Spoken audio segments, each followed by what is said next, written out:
Yesus masuk ke kota Yerikho dan berjalan terus melintasi kota itu.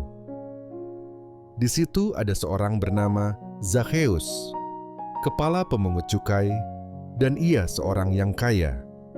Ia berusaha untuk melihat orang apakah Yesus itu, tetapi ia tidak berhasil karena orang banyak, sebab badannya pendek.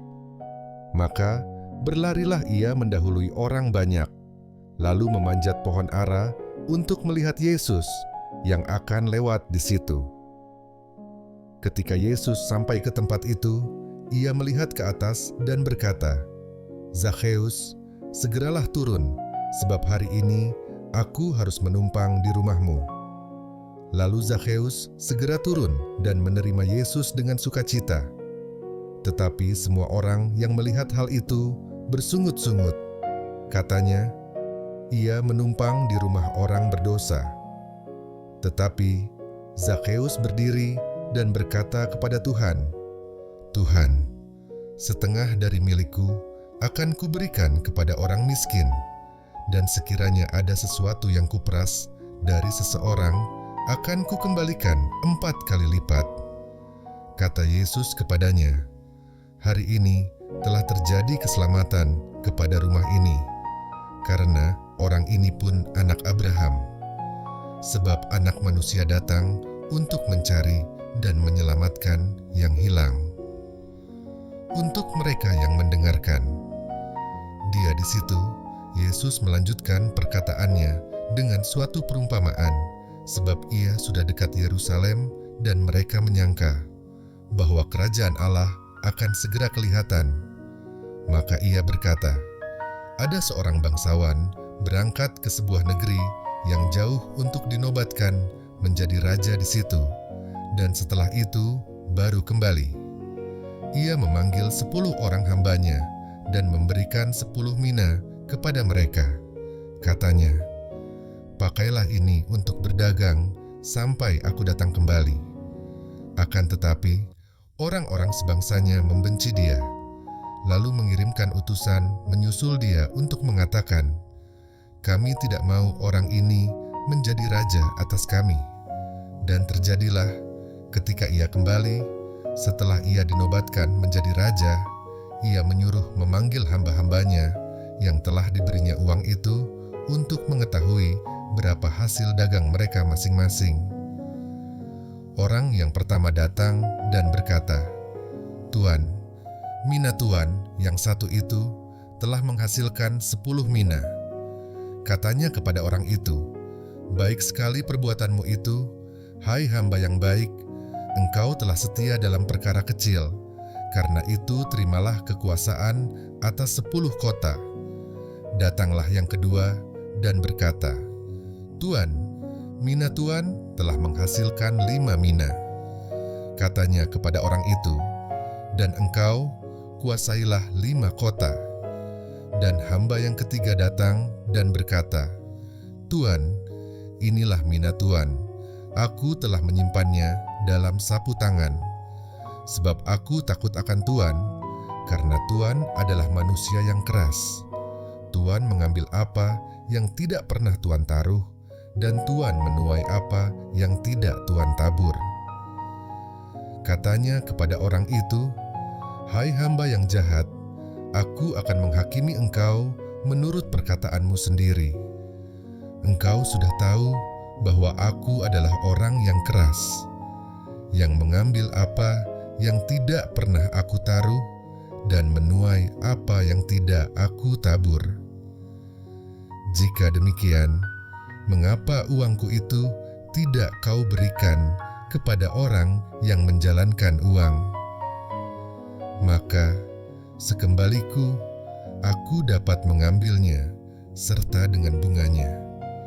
Lalu katanya kepada orang-orang yang berdiri di situ, 'Ambillah mina yang satu itu daripadanya, dan berikanlah kepada orang yang mempunyai 10 mina itu.'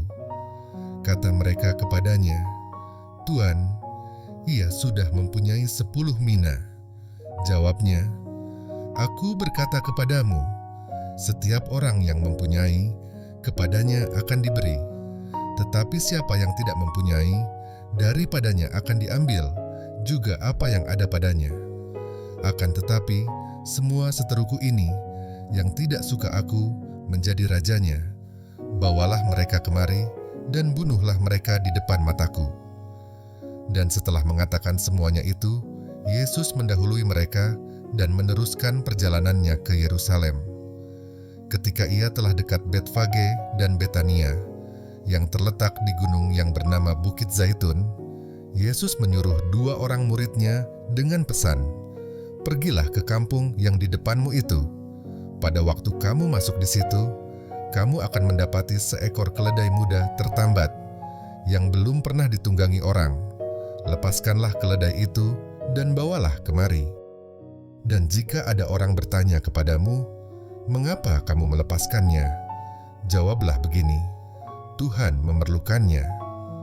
Lalu pergilah mereka yang disuruh itu, dan mereka mendapati segala sesuatu seperti yang telah dikatakan Yesus.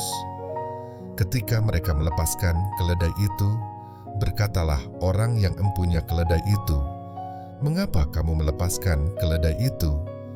Kata mereka, "Tuhan memerlukannya." Mereka membawa keledai itu kepada Yesus, lalu mengalasinya dengan pakaian mereka, dan menolong Yesus naik ke atasnya.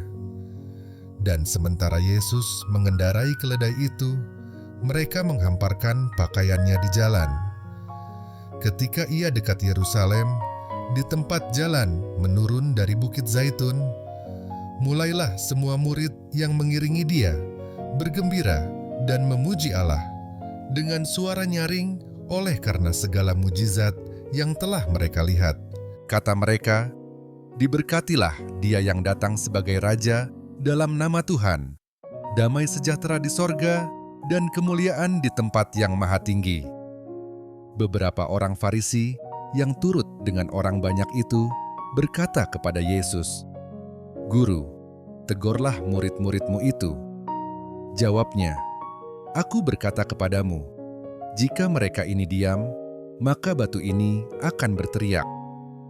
Dan ketika Yesus telah dekat dan melihat kota itu, ia menangisinya. Katanya, "Wahai, betapa baiknya jika pada hari ini juga engkau mengerti apa yang perlu untuk damai sejahteramu. Tetapi sekarang hal itu tersembunyi bagi matamu.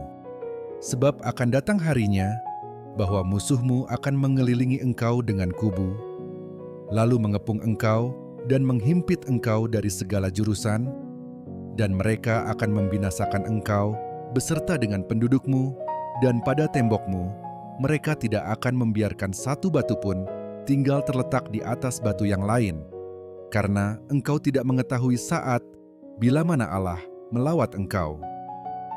Lalu Yesus masuk ke bait Allah, dan mulailah ia mengusir semua pedagang di situ.